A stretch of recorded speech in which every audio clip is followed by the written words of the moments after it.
Today, Yael and I are going to talk about this book that's been very helpful to us called The Body Keeps the Score. And in fact, the book has been translated into Chinese as well, and it's been very helpful for many of my clients who also experience trauma.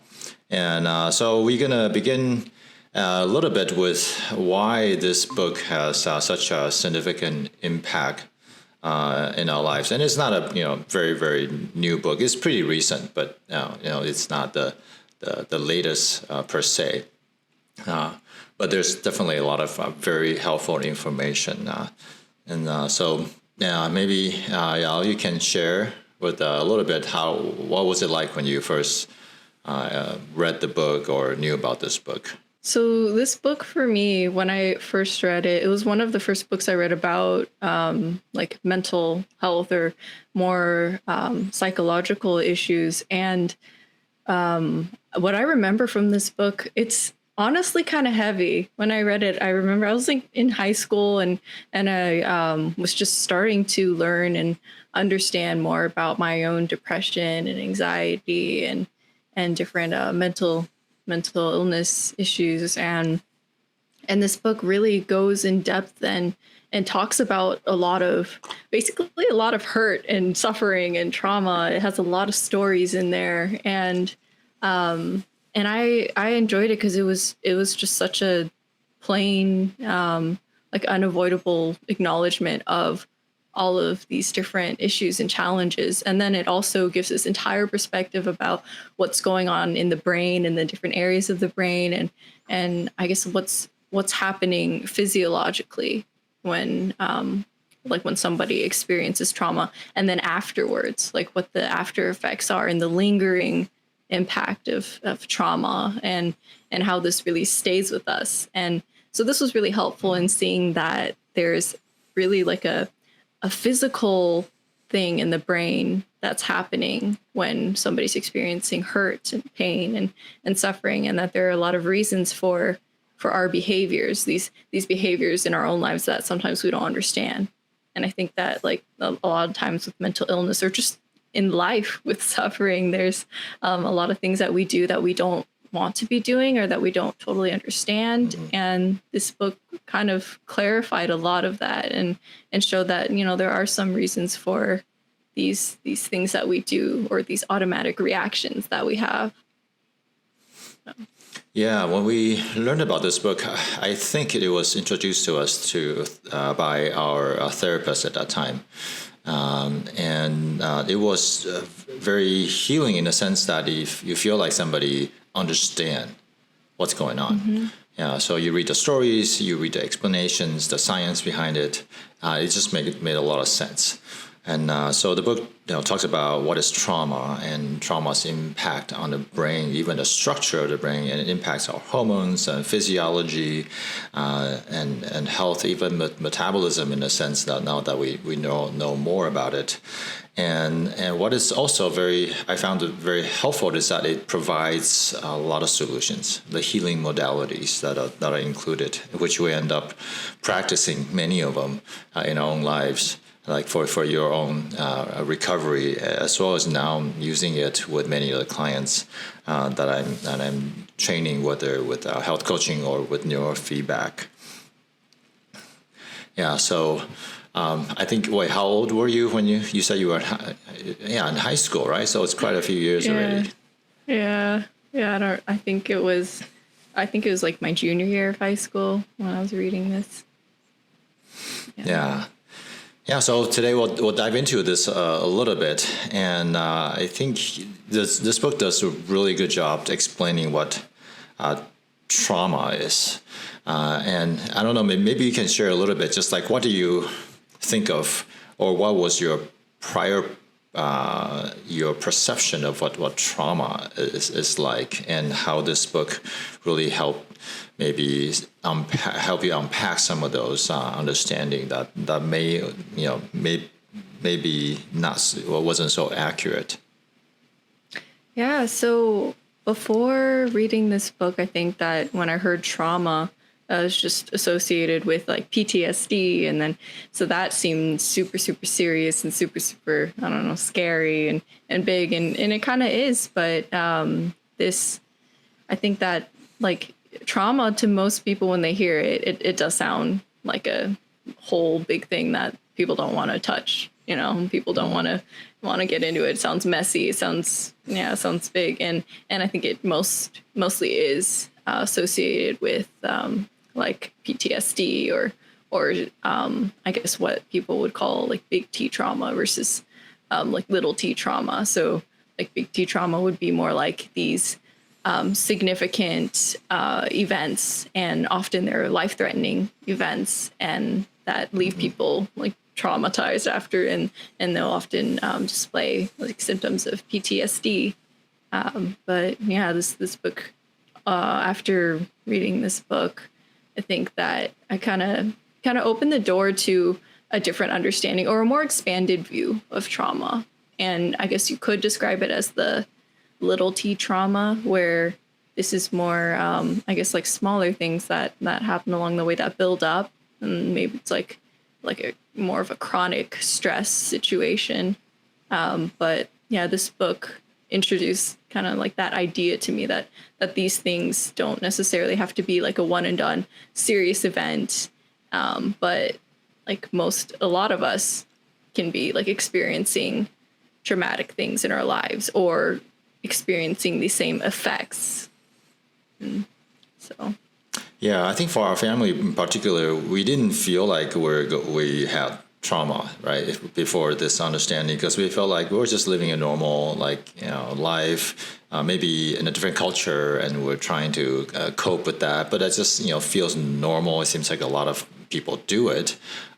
So we don't understand why these difficult experiences are having such an impact. And so we would never think of it as trauma, right? But in fact, I feel like most people are experiencing this kind of buildup of stress that accumulate into something that is with a very strong adverse reaction, whether in our brain or in our body. Yeah, so I think that's what we're going through as a family. For you, you shared your story before, that the isolation, the inability to fit in, and having to re-establish acceptance over and over again, that kind of things all build up. Yeah, so the concept of big T trauma, little T trauma, maybe we can unpack that a little bit. So you mentioned like the big T trauma are these major events like combat, seeing deaths, or even police in intensely hostile situations. I think maybe more common for a lot of us will be like major accidents or natural disaster type of things, right? And whether it's physical or emotional major events. I remember seeing one of the families I work with, the kids were living in a foreign country, and they experienced robbery. Yeah, so from that, they became extremely scared. So it definitely was not a problem with the parents. Parents were very protective, but they were robbed, and so they developed. These young kids, elementary school age kids, develop strong fears. They were not willing to go to the bathroom by themselves. They cannot stay home. They have to sleep with their parents. And they also experience bed wedding at night. And so all these residual impact. Yeah, so these are kind of a big T trauma type. But what I end up seeing a lot more common is actually these little T traumas that's built up over school. Like school bullying may not be like one major bad beat up, but it's being ridiculed or targeted day after day, right? Or family dysfunctions that's maybe not even abusive in nature, like there's no physical beating, but you just sense that displeasure, maybe from the parents over and over again, or rejection from your teacher, right? Or I work with quite a few missions families who who experience a lot of stress, especially the past couple of years in China, because they don't know when the police is going to come in and just drag them away in interrogation. It's not like outright physical abuse, but it's just that stress, even on the kids. So it became very, very traumatic. Or kids growing up with some disabilities being laughed at all the time, right? So these are kind of like the little T traumas. Yeah, I know you also, probably observed that in some of your friends or even like the health coaching clients. So I don't know what's your take on or your experience on these kind of things, maybe the little T, because I feel that that's what a lot of people experience but do not recognize. Yeah, I guess one thing that, this characterization of the big T versus little T trauma, I think that it makes it sound like little T is like not so much of a big deal, but I think it's like it's just as bad, and sometimes it can be worse. But one interesting thing I've heard about this is from actually Jordan Peterson's lectures, and he was talking about, I guess, these thoughts or ideas on development and trauma and health. And he talked about how more of the psychoanalysts like Freud would say that, I guess, he sees trauma as more of something that if trauma occurs when you're young in childhood, then that impacts the health as an adult. But there's this kind of this hypothesis that if you haven't had any trauma in childhood and then you properly develop, then you'll be healthy and mentally sound as an adult.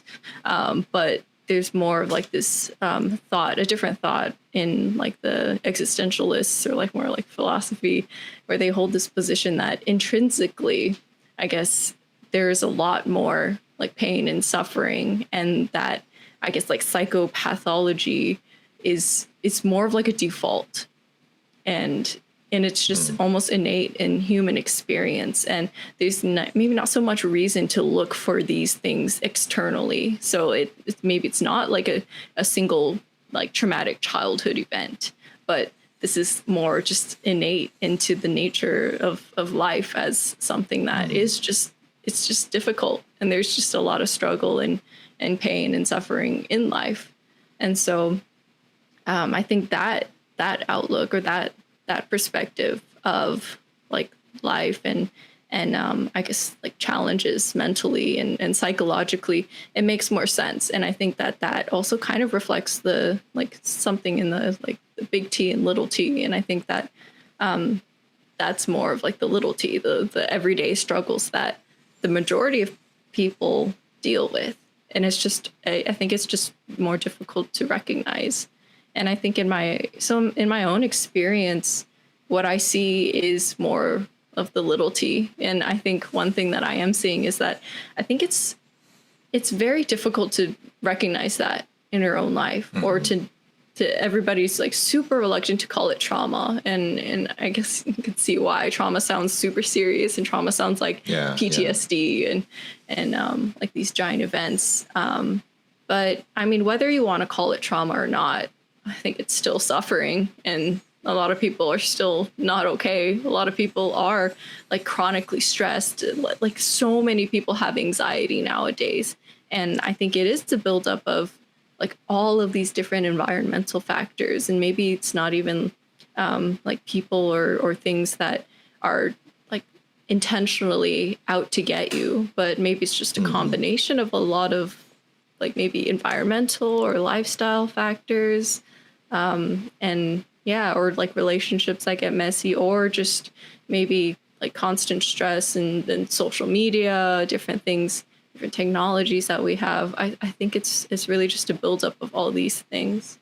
And so that's where I see it. And one thing I have been seeing recently is that, it's hard to recognize that maybe there is an issue, or maybe that everybody does have an issue, because I feel like a lot of people err on the edge of oh no, there's nothing wrong. I haven't experienced anything major.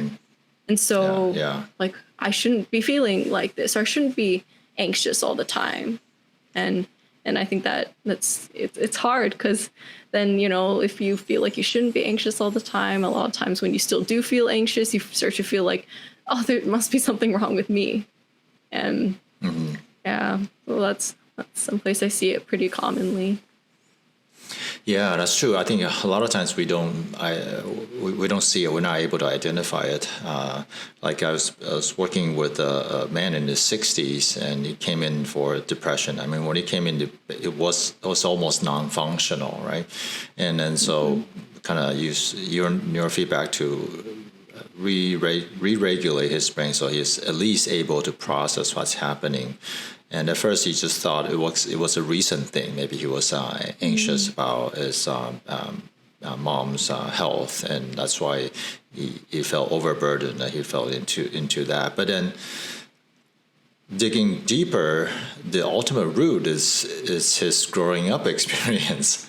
Ended up in like middle school age to high school through college, and those buildup of disappointments and self-doubt was actually the root. And since it was kind of gradual, and it seems like a common experience of teens growing up, he didn't identify it, right? But it wasn't until we addressed that he became freed, and he's able to process all kinds of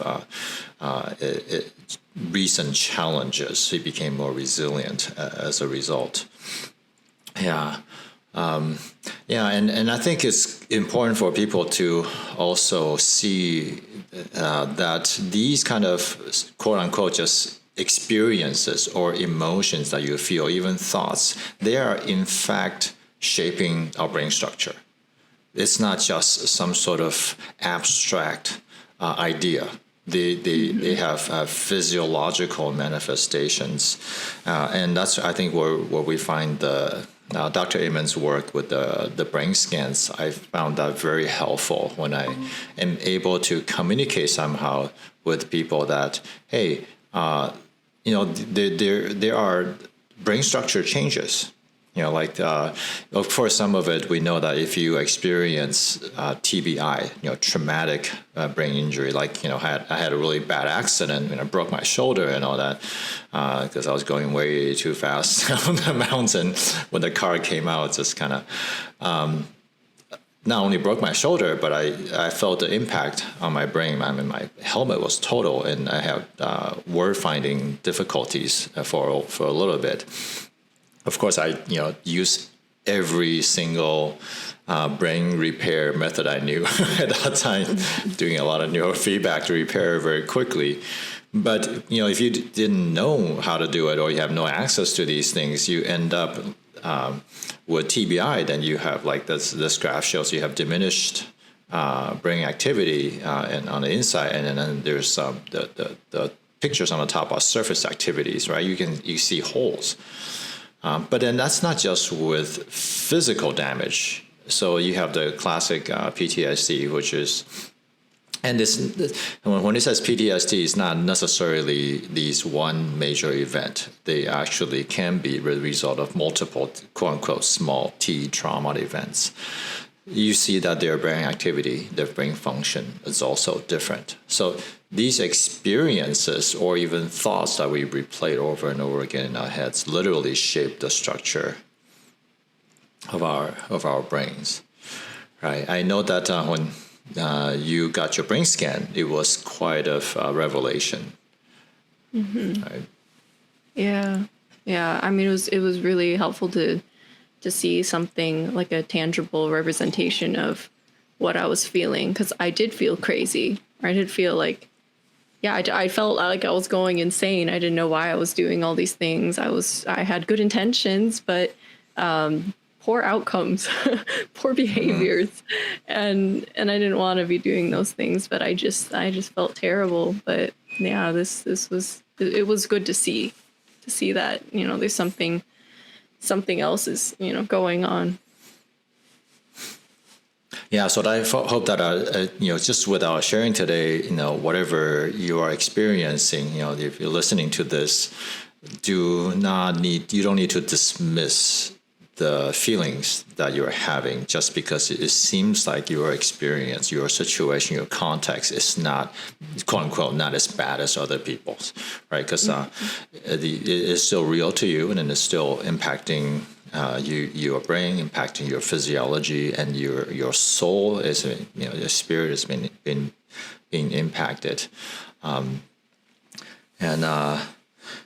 so that's the first thing. Hopefully, we can have a little wider understanding of what trauma entails, and we don't have to dismiss it in our lives so quickly.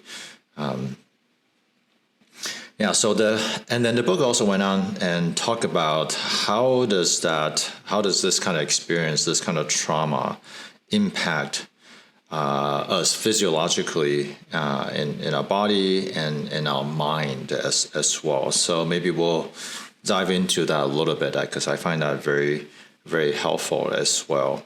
So body-wise, so maybe, I don't know if you can reflect back a little bit of what you experience physiologically when you are kind of fighting through this, or maybe some of the people that you encounter. I definitely have some stories to share, but you can share some of what it looks like in terms of what you see and how the book also describes. Yeah. So in my own experience, I I was actually kind of all over the place. I had like on both sides of like being too tired and then being too like stressed and active. And I guess first to describe, like with depression, I experienced a lot of like lethargy. And so I had no energy, no motivation, and I was just very, very, very negative emotions. And like physiologically, if we're talking about like I guess remove the mental aspect for a bit, or just looking at what I felt physically, I was just tired. So I could sleep for the entire day, and like I could do that every day.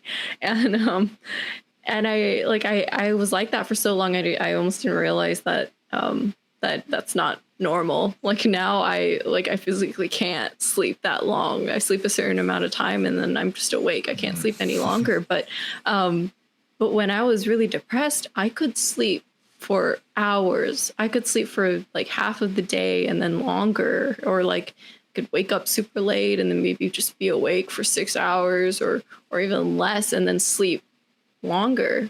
And that felt fine. So there was just something so wrong with that. So like that entire thing was sleep and energy. And I guess on the opposite spectrum, or on the opposite side of that, where I experienced almost like too much, was anxiety, where I felt like I was just super jittery, like my heart was up, and I just felt pumped but stressed, and I like almost like freaking out, not knowing what to do.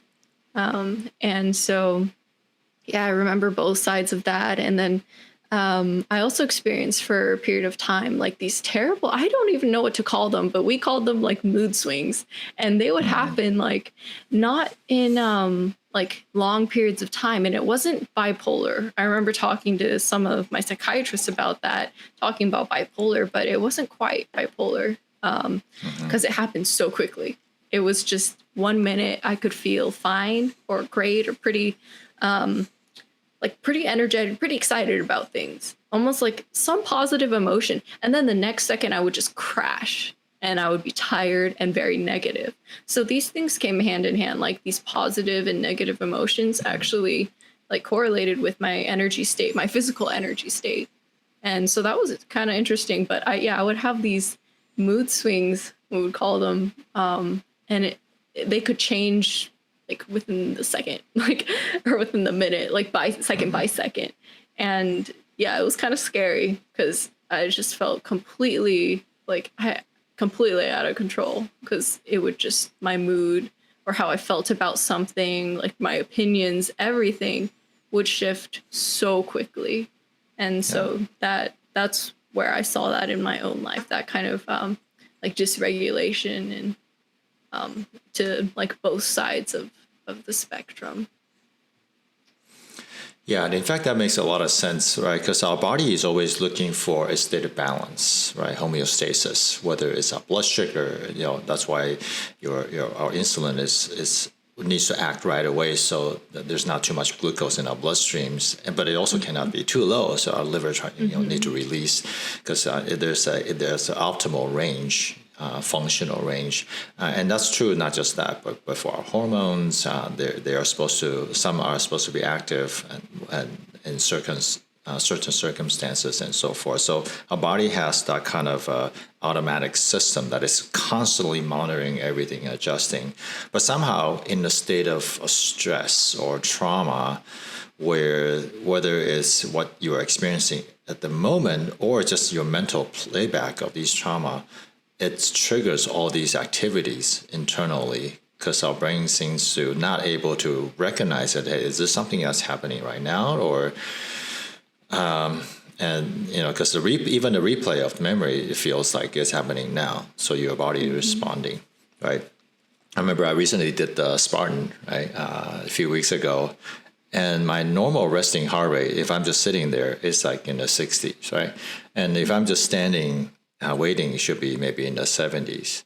But I was just standing there waiting for the race, and it's like 140, right? So it's like, right? But that's normal because you're anticipating some sort of stress coming. So it's trying to get your body ready, right?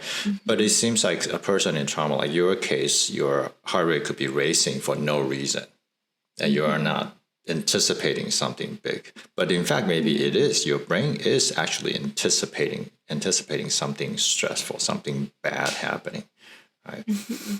So physiologically, what happens is you cannot go into the state of repair, or maybe it just kind of shuts down because it can no longer function, and you fall into sleep. But then it seems like even in a state of supposedly a state of repair, you're not able to repair. Right, because somehow you are still under stress. Your body is still in fight or flight. So maybe it's part of the fight or flight or freeze response. It just kind of shuts down because it doesn't know what to do. Right? Yeah. Yeah, or you can have elevated stress hormones. In fact, it even impacts your metabolism. Like when we have chronically elevated cortisol, our blood sugar tends to be higher as well. When you don't get enough sleep, some people have insomnia when they are stressed, and then you don't sleep. Just a day or two, you can be pre-diabetic in how your body reacts to insulin. So these are all these physiological impacts that we see, and we see that as end up negatively hurting somebody's health after a while as well. Yeah. I mean, I've heard also like cortisol also, like suppresses parts of the immune system function too. Mm-hmm. So, because like when you're stressed or in that state of like getting prepared to fight, your body isn't gonna focus on digesting and or all of the little immune functions that normally could occur. Mm-hmm. Yeah, here's the little chart of I guess the sides of the spectrum. Yeah, and I found that this chart is very, very helpful. Like in optimal functioning, you are in a state of homeostasis, that balance, whether it's your hormones, your glucose, your energy level, your stress response. Normally, you should feel pretty relaxed. Generally, like because you feel safe, you are able to function, so you are able to concentrate on what the present moment task is, what you're supposed to do right now. So that's the state of high functioning. You feel relaxed but focused on whatever you need to accomplish. And of course, there are instances of greater stress or greater challenge. Like I mentioned, just the race. Like every time I do a triathlon, right before jumping into the water, your heart rate goes up.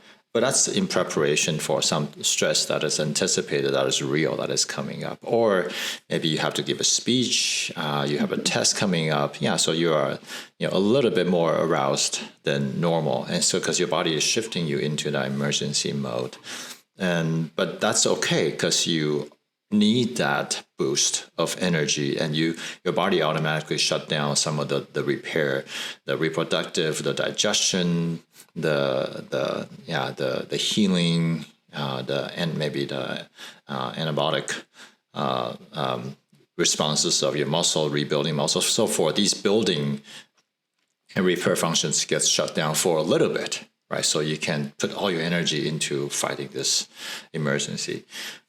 But then normally, after a little bit, after the event is over, it should come down to normal functioning. Okay, so after the race, of course, I'm relaxed. I know that it's done. So I can go into rest and repair mode. In fact, at night, my body should shut down. So my parasympathetic nervous system should kick into sleep, into repair, into digestion. Though the immune functions and the repair functions, the cell repair functions come online, and it's rebuilding muscle again, and so forth at night. And so you go into this, the lowest arousal will be deep sleep. And deep sleep is neurorestorative. It's restorative to your body. But I think what we see is that this system becomes so dysregulated in somebody in trauma. Sometimes you get stuck in this emergency mode. You can never come out of it. You're always feeling like that. And then maybe you crash and you just kind of sleep for a long, long time. And so there isn't a balance, and your body is trying to figure out where you're supposed to be. And it seems like that's what you're describing as well. Like, one moment you feel okay, but then you sleep all day. Yeah.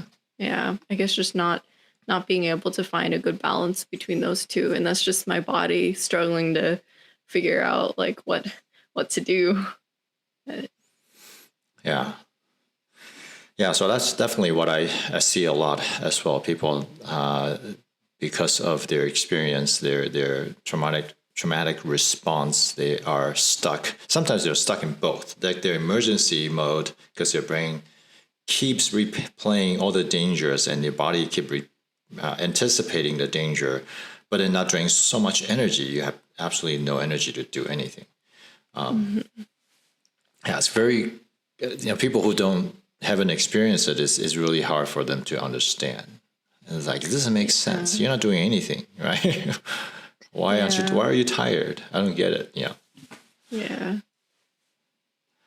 So it's kind of like that. So that's trauma's impact on the body. That's physiological, but obviously we feel it in our mind, in our brain, like even like headaches or like clouded thinking, or just mental fog and things like that. So I don't know what's your thoughts on when the book talks about how trauma impacts our mind. I mean, we kind of intuitively know, but maybe we can also describe a little bit of what that is like. Oh yeah, so trauma, I guess the experience of trauma or experience of these negative things, I think the way I can best describe it is that we feel like there's something wrong, or after experiencing something negative, or maybe a negative interaction or a negative situation, something that happens that kind of throws you off, and maybe it's a ton of things that build up over time, or a ton of interactions that are similar. I think that we feel it, or we feel that like, oh, something's wrong, or something that was unpleasant. And I think it kind of just sticks with us. For me, at least, it kind of just, this negative feeling just stuck in my head. And it almost feels like something, like knowing something's wrong, but not knowing what it is. And I think that when like you don't know what it is or what exactly you're dealing with, you also don't know what to do about it. And I think it's a recurring, or it's a problem, and your brain just doesn't let go of it. You kind of hold on to it. And it seems that almost seems like memory kind of functions that way. I think like most of us, when we think of memory, it seems like memory is supposed to be just a record. Like maybe it's like an objective record, a chronological record of what happened, but it doesn't seem like functionally what it seems to be doing more of is holding on to these experiences to prepare you for the future. And so when I experienced something, I guess, negative, it was just really a jumbled mess in my head because I didn't even know how to identify these things. And so my brain just felt like it was stressing out. And I remember I didn't know how to describe what I was feeling, but I always came back to the word overwhelmed. When somebody would ask me like what I was thinking, oftentimes I would just like, what emotions am I thinking or am I feeling? And like, is it angry or is it like sad? And that I was like, no, I just feel overwhelmed. And I think that's the best way I can describe it. It just felt like a huge mess to deal with. And because I didn't understand the situation, I didn't understand what exactly happened, then what I could do about it, and like what the problem was or how to solve it. Like my brain just felt stressed, and it felt like it just kept telling me that something's wrong, there's a problem, but I didn't know what to do with it, so kind of just stuck in there, and it just felt just overwhelming. Yeah, and I think because of your experience, you are able to identify more now what's going on, and also just reading the descriptions in this book, and then probably one of your experiences that you're seeing a lot more of this in other people as well, right? Yeah. So how do you go about letting them know that, or explaining them to them what's happening, or showing that maybe you are understanding what is happening with them? How would you approach it, I guess? I think that I don't know. I guess it's different for everybody. But one thing that I try to do, because I often feel very helpless in situations where I guess when somebody's struggling, because I know what it's like, but that doesn't mean I have the answers. I think everybody's different, and like I still feel very powerless in these situations. But one thing that I do find helpful, or at least was helpful for me and seems to be at least somewhat helpful for other people, is being able to explain what's going on like physiologically or what's happening in the brain, and just having an explanation of that, or having this reflection of that, of their experience, which is like more tangible, like what I was explaining, how I felt with the Amen Clinic SPECT scans. That helps, because I think that's almost like a first step in being able to see that, there actually is something happening, and it makes it easier to acknowledge that, there is a problem, and it helps it makes it easier to see it. Yeah. And I think sometimes we don't realize that it is our memory or our brains holding on to these memory in order to protect us. And so I don't know if it would be helpful if we explain and share with others that, hey, this, there's nothing wrong per se with what your brain is doing, right? It's our brain's job is to collect all these inputs, experiential inputs, whether internally from our body senses or externally from our eyes, ears, skin, and make sense of that, and trying to prevent future dangers.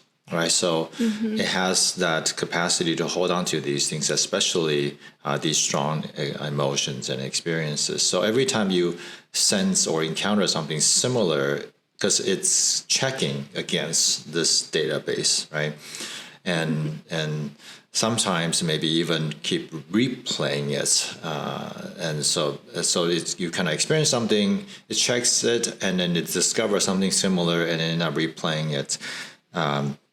And of course, we know that sometimes the process end up refortifying these traumatic experiences, and they make it even more strong, even stronger, and so we end up being even more sensitive to these things, and it's a negative loop in a sense. But that's kind of our brain's job, is trying to protect us, right? So this memory center, the ganglia in our brain, it's supposed to do that, and so that we can have these quick automatic responses that prevent whatever damage that may be coming. And what's really interesting is also that this part of our brain's memory is not the conscious, logical, narrative part of our memory. So it's not like we see something and we describe it and we think through it and then decide whether it makes sense or not. This part of our brain is a fast acting part of our brain. It just reacts.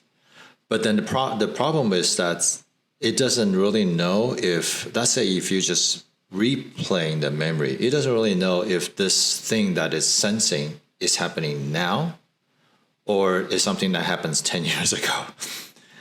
To that part of the brain, it's happening now, because that's a dangerous signal. So you could be just ruminating, and then all these emotions come back, right? So that's what happens. Recently I was working with somebody with traumatic memories of that's whole maybe 1 or 2 years of being afraid to go to school, like in elementary age. And every time she thinks about it, it's just intense. Like the intensity is 10 out of 10. All right. So because the brain cannot distinguish, are you going through it now?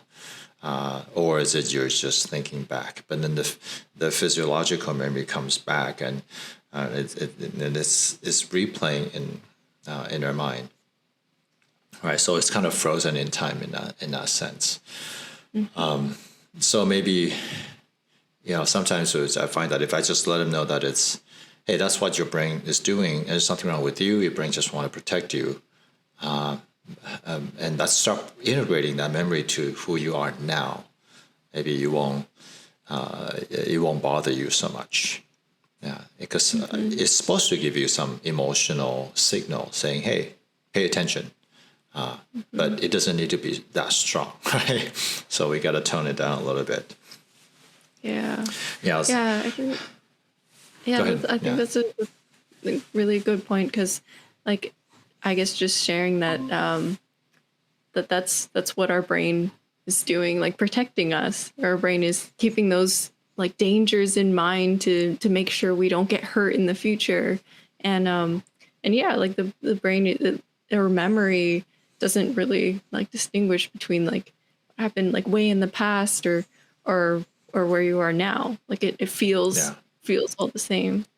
Yeah. So Dr. Vanderkolk wrote these 5 functions, list out these 5 functions of the brain that is always doing, and we're thankful that it's doing that, because it's cataloging our experience so that it can protect us, right? So it's generating internal signals that register what our body needs, like food, energy, relationship, reproduction, and so forth.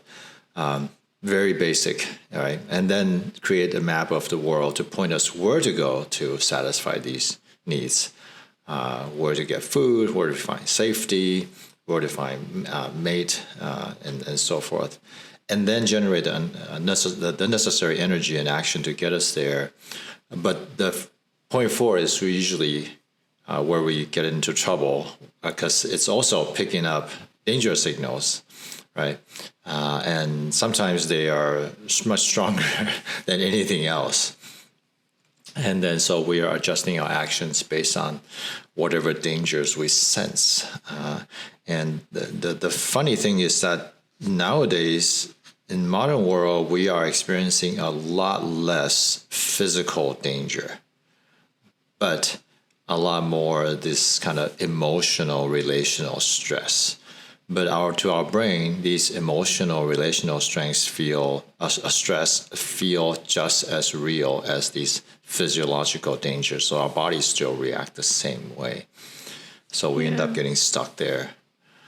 Yeah, I think that that also aligns with that whole the big T little T thing. Like big T is often like these one single major events, and often they're life-threatening events. But I think most of us experience more of the little T, where it's not like life-threatening per se, or I mean, we're not in a situation where like physically we're being threatened, but there's a lot of other like psychological or social or environmental stressors that contribute to this same, I guess, like stress reaction where our brain reacts and basically warns us and tells us that you need to watch out for this, and that alarm is can be like almost the same strength.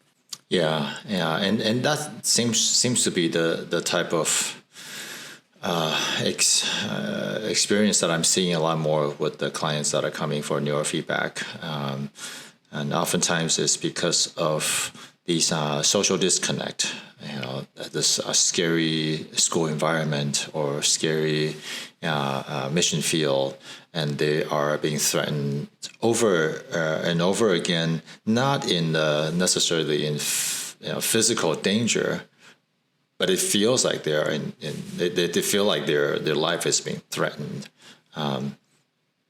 But then that kind of built up, and then so they feel like, oh, there's something wrong with me, because why am I reacting like this? Why am I so fragile? Why am I so sensitive? Why am I so troublesome?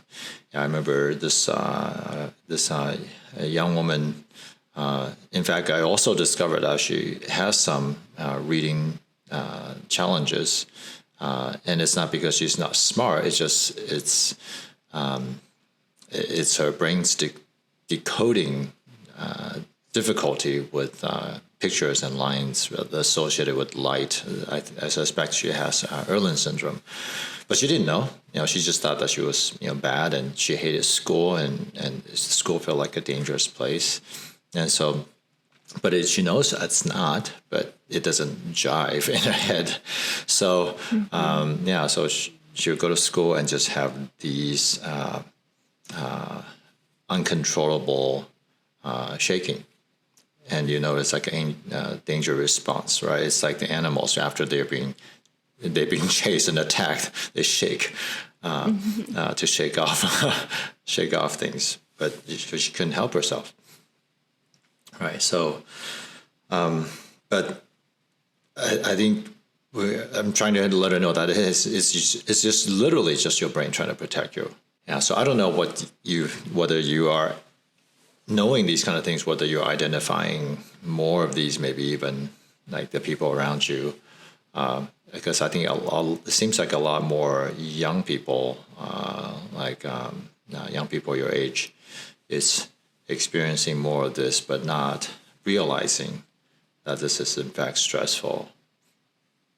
Yeah, I think a lot of people have anxiety or like feel anxious and kind of just stressed. I think some level of stress is almost like the norm now, and some level of stress, it's this is also something that I think it's almost kind of in what I'm seeing culturally, where it's almost like stressing about things is celebrated, or stressing about things is somehow virtuous, and if you're very busy or if you don't sleep enough at night.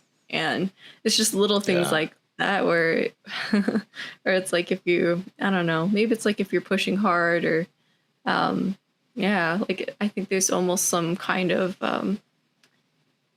like like appeal to this. But I think this is I think it's very common in like the culture that I'm in, and with people my age. I think like stress and anxiety is very normalized.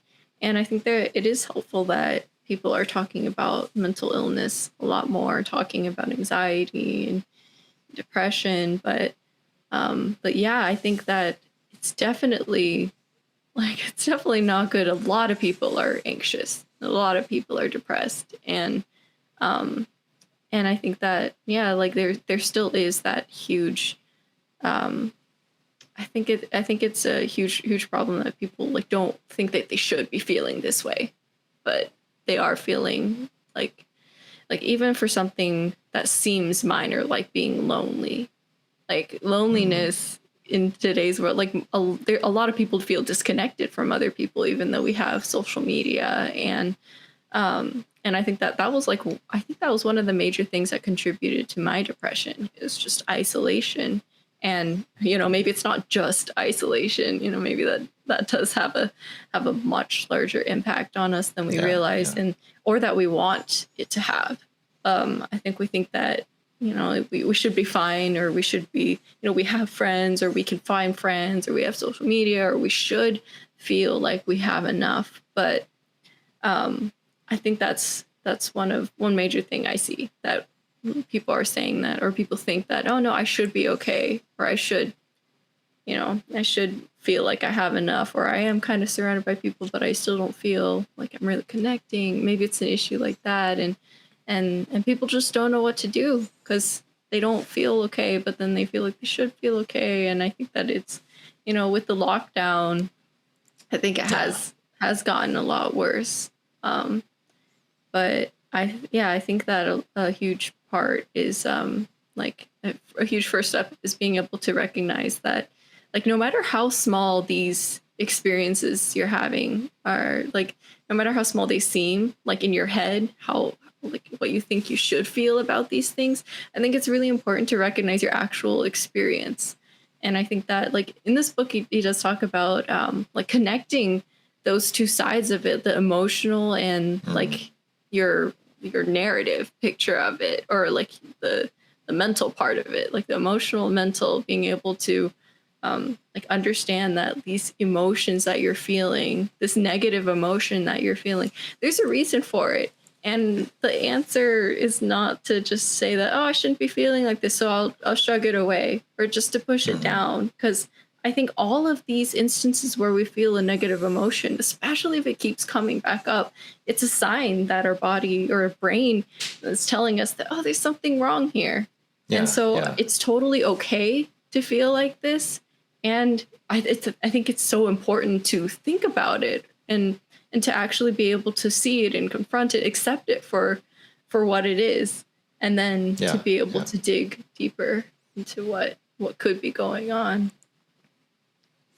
Yeah, that constant feeling of this social stress, whether it's from isolation or rejection, or feeling like nobody wants to connect with you. Yeah, it's actually pretty serious. It was just recently, as going through Dr. Amen's one of the newer book, Your Brain is Always Listening, right? He's talking about the dragons of these, I guess, that does the emotional damage, mental damage. But he was talking about how just with the lockdown, the isolation, I think he wrote the book in the I think it was released in the mid-20s, not 2020, middle of 2020. And so that was just, he just mentioned, I think it's just a month or two after the lockdown, and already the prescriptions for psychological difficulties went up like 30-40%, 30-something percent. Yeah. Just within that first month or two. Yeah, so it's pretty significant. But then it is our brain telling us there's something wrong. So it's trying to give us signals, right? I also remember this book called, I think it's called Why Zebras Don't Get Ulcers. Because animals don't, they only experience these kind of high stress, and their body responds with these high stress when there is real physical danger, when they're being chased by a lion, right? But the second they got away and the lion got tired and just gave up and left, they just kind of shake and then shake it off, and then that's it. They return to normal, right? Low stress. But we are not like that right now. We are constantly being bombarded with stress. So our brain is trying to respond to that constant stress, which I think your generation is feeling a lot more of it, but it's not necessarily given ways to address that. I feel. Yeah. So maybe could you talk about, I guess, a little bit about what is going on in the brain, or how the brain works or processes these things? Yeah. So this is Dr. van der Kolk's figure from the book, and I think this is helpful in just understanding why our brain acts this way and what it's doing trying to protect us, right? So this is a very, very simplified way of looking at our brain. So on the most basic level, so I guess you can kind of divide the brain into three major sections with three types of main purposes.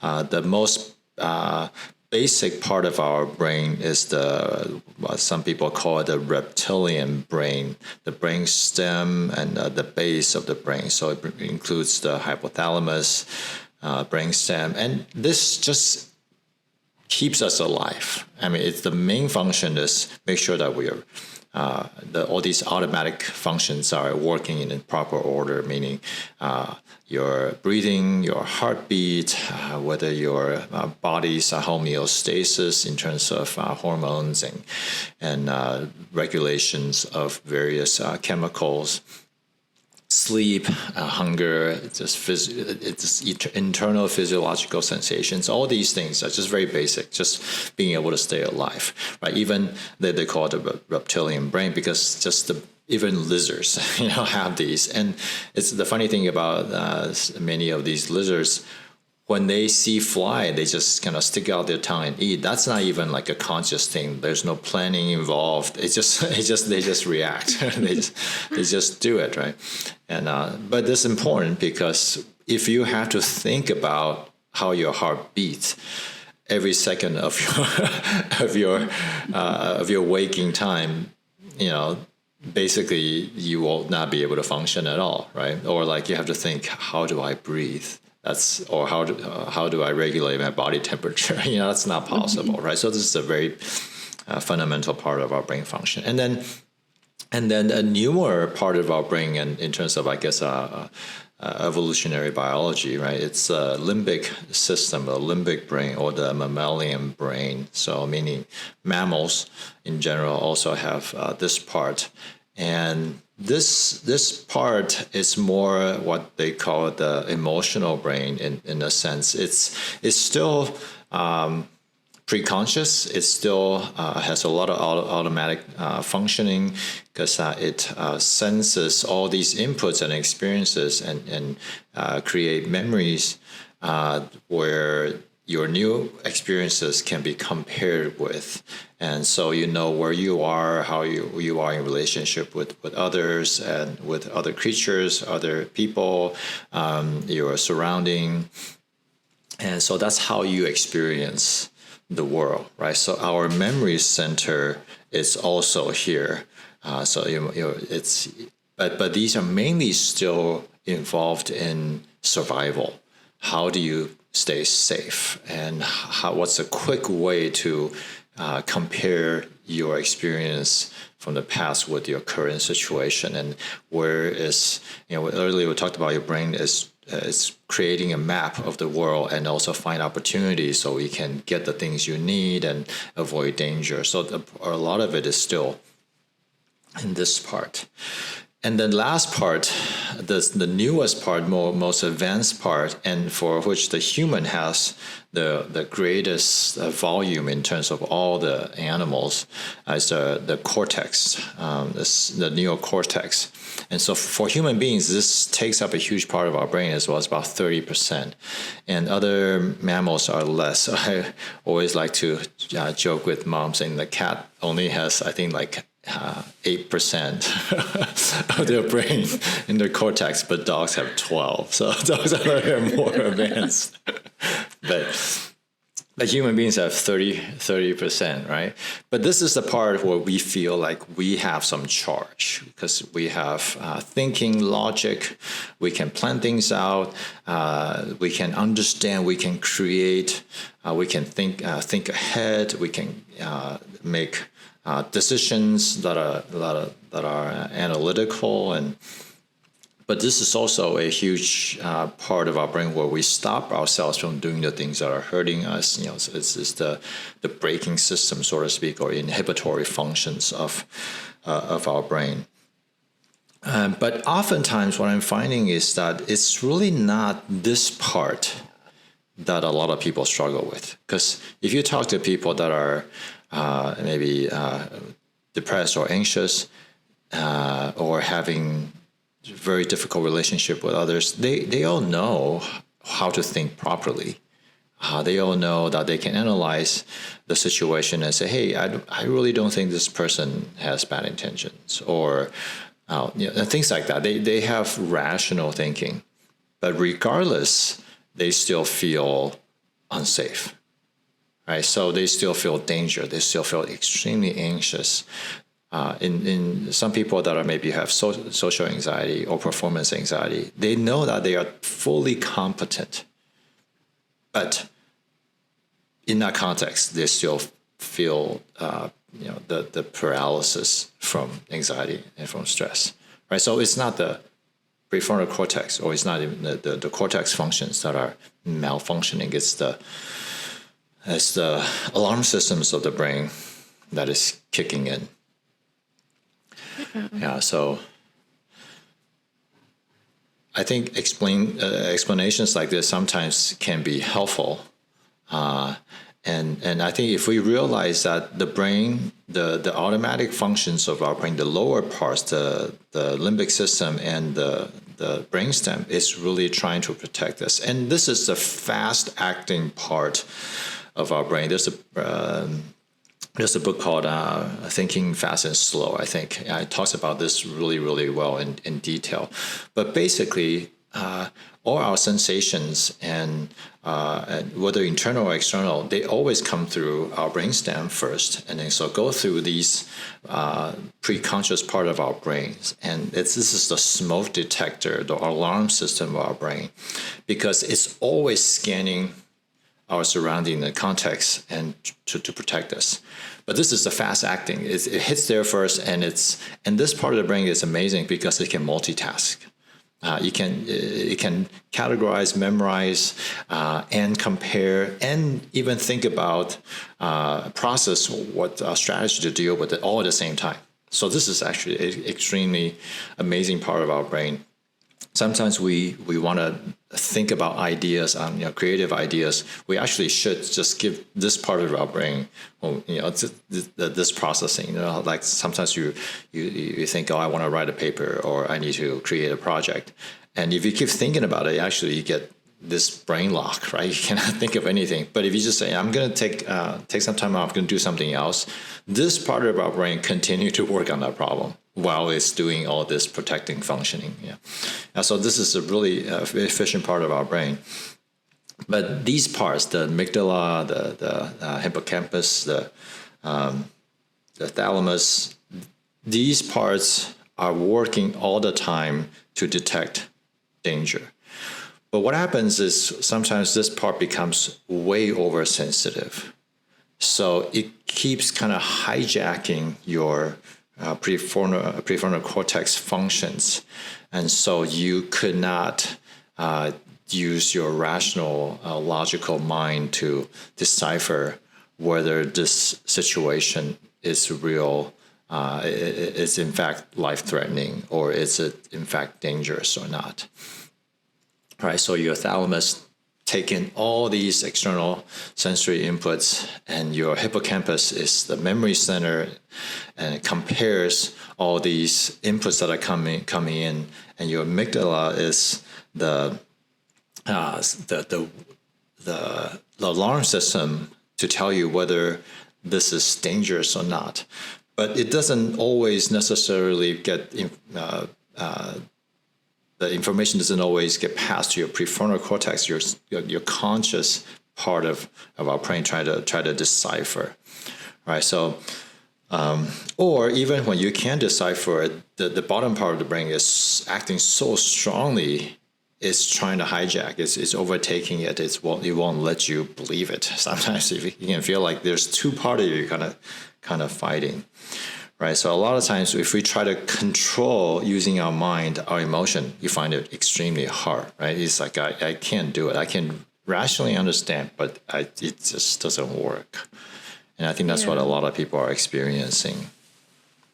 Yeah, like just that disconnect between what they think that they should be feeling, or what they think or what they know reality to be, versus how they're reacting to things. And like, I think like that example of like public speaking is a good one. A lot of people who have like performance anxiety or stage fright, I think that's kind of what they're experiencing. Like, they feel scared, even though, and then there's a little bit of a disconnect between what they're telling themselves should be the case, and what they're actually feeling. And so I think, like, I guess this is kind of almost like a fight or flight thing too, where that part of our brain just, like, we react first before we're able to, I guess, like, process these things. Like, we can tell ourselves these things, like, oh, it should be like this, or everything should be fine, but sometimes we really just react first. Like one way that I think one area, one time I saw this in myself is like, I've talked in the past about like my experience with therapy, which wasn't that great. And I remember there's this time where it was a couple years later, I think, after I stopped therapy, and I was walking into a building and I saw my old therapist. I just froze. And I was actually kind of, like, I was really confused in the moment too. But I was walking with someone and we were just walking into the building, and I saw my old therapist. And I guess that all of that like programming of, like, fear and everything was still there. And I just froze. And I couldn't talk either. And, like, the person next to me was asking me, like, are you okay? You know? And I couldn't answer. I just didn't. I was really frozen. I physically froze, and I didn't say anything. And I was thinking, answer, like, say something, and stop being weird, because I was kind of aware of the situation, but I just froze, and I didn't. I just had that innate, like almost like a physiological reaction to it. And so I think that, you know, there can be, like, a disconnect between what we're thinking, like the words that we're thinking, and what we're feeling. And then oftentimes our body just reacts to this more of a fear response, or this more like reptilian brain, lower level, like, reactionary part. Yeah, and so, but most of the time we think that we can use this so-called top-down approach to regulate this, and that's what a lot of times people telling us, giving us advice. That's what they're telling us to do, saying, why don't you just, think this, believe this, right? You get, don't, look at the situation this way, right? So they're trying to tell our prefrontal cortex how to think. And then say, well, then you can, if you think this way, you should be able to behave this way, right? But the thing is, that doesn't work, because most people already know. It's not a knowledge problem. It's not a thinking logic problem, but it's the... Yeah, I remember one, I have this group where I just... it's a spiritual practices group where people learn how to regulate their inner lives, their souls, not so much using quote unquote right thinking, because these are adults. They have tons of right thinking. Everybody knows how to think. But it's more of a bottom up approach, where you calm the body first. And so this person is saying, so after a few weeks of practice, she's able to calm herself. She does that, in the morning and also before going to sleep. But she used to have problem just sleeping because she has some physiological issues where she get vertigo for no reason. So she's afraid to sleep. She sleeps like a stiff board, right? But after some calming, her nervous system calms, and then she can in fact be relaxed. Right, so this is not like, oh, I know I'm healed, so I can just sleep however I should be able to relax, right? but you can't. Your body won't let you relax, and because it's still worried that you're going to get in trouble. So it's trying to protect you. So you actually want to calm that part of the brain first, and that's, I think, what happens to a lot of people in different contexts, including performance anxiety, right? So sometimes people take like beta blockers to reduce the part of our brain function so you can stay calm. But then I think we have physiological capacity to impact that using a lot more natural approaches. And so we talked about the brain structure in terms of the brainstem, the midbrain, and your lower brain, midbrain, and our cortex.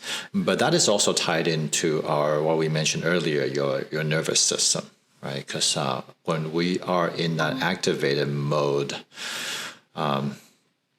we are in sympathetic. So if you look at the graph, in the pink section is the sympathetic.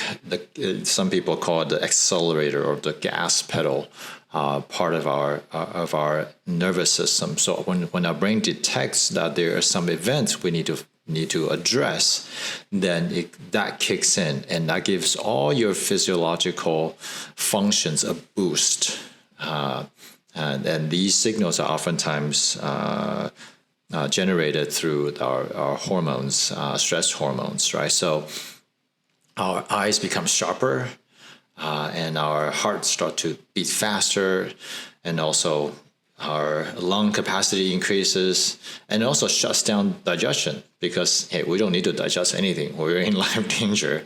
And then your liver pumps glucose into the bloodstream so that you can be ready to activate your muscles and fight, right? And your kidneys would have released adrenaline, all those things. And in fact, you can trigger these things very quickly. So I used to wear, when I was playing around with continuous glucose monitors, so I have this implant in my arm. And I was practicing very low carb diet, so I eat my normal foods, and all the blood glucose is flat. But then I would go to the swimming pool and I would jump into the cold pool. It's about like 8-9 degrees Celsius, so it's like in the low 50s, right? Low 50s Fahrenheit. I was just go in there for a few minutes, and you see a spike in blood glucose that is as high as like eating a piece of bread. So that's a stress response, right? But it's very short, because I just get out, and a few minutes later that curve goes down right away. So that's what your body is supposed to do. Your autonomic nervous system is supposed to do that. It gives you a quick reaction to address danger, and then you should come back very quickly. Where your parasympathetic nervous system, the braking system, or the restore and repair system kicks in, right? So your digestion comes back, your heart rate slows down, and your liver will release bile instead of glucose, because you're supposed to be taking in food and it help you digest, and your intestines is supposed to once again be receiving nutrients and so forth. So that's the natural course of event if your ANS is very flexible, right? But I think what happens right now is that we are so stuck. So many people are so stuck in sympathetic mode. We don't repair. Our repair functions are inhibited, so we're going to get sick. We're going to develop all kinds of even chronic conditions, whether your immune system goes out of whack, or you become very susceptible to viruses, colds and flus, and even like things like COVID, and because we're in such a stress mode, our body is not able to defend or repair. And one of the ways that I track this is using HRV devices, like heart rate variability devices.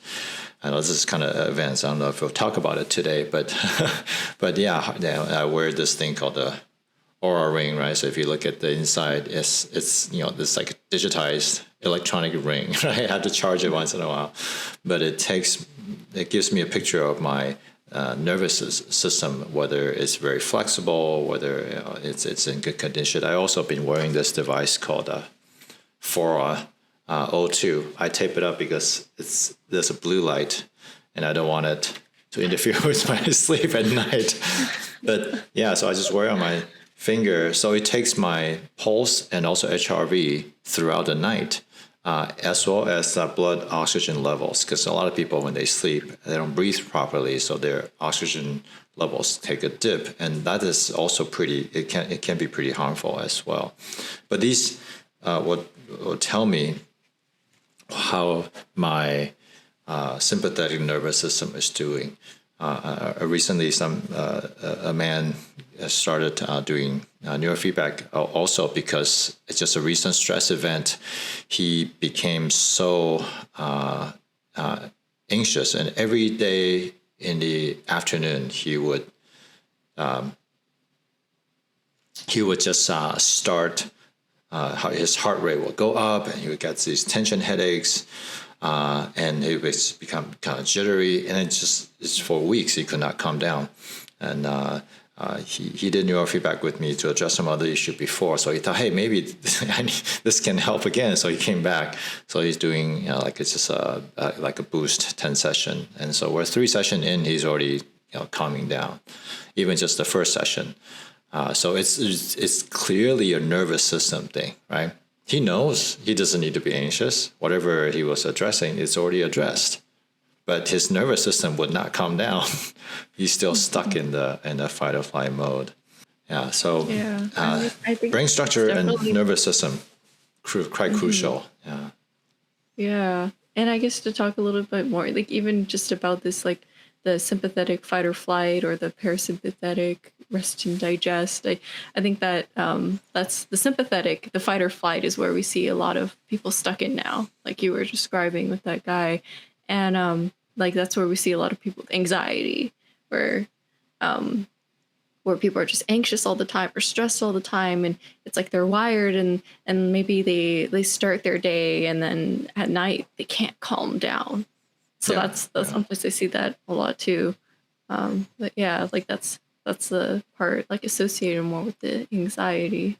Yeah, and I think that I really want to let people know that it's not like there's something wrong with you. It's not your fault. It's not like you're thinking wrong, or you have wrong beliefs, or wrong behavior, or you're like an undisciplined person. I don't think it's that. It's really there's something that's much more fundamental that is happening, and your body is reacting, trying to protect you. So I think that we don't need to carry guilt associated with these things. Thanks for listening to this episode. We cut it a little short because this is just such a large, in-depth book, and we wanted to dedicate another episode to talking about the tools and techniques Dr. Kolk writes about for addressing trauma. So look out for that one. I think it's just really helpful to have these skills in your toolkit for just good mental health, good mental hygiene overall. So thanks again for listening.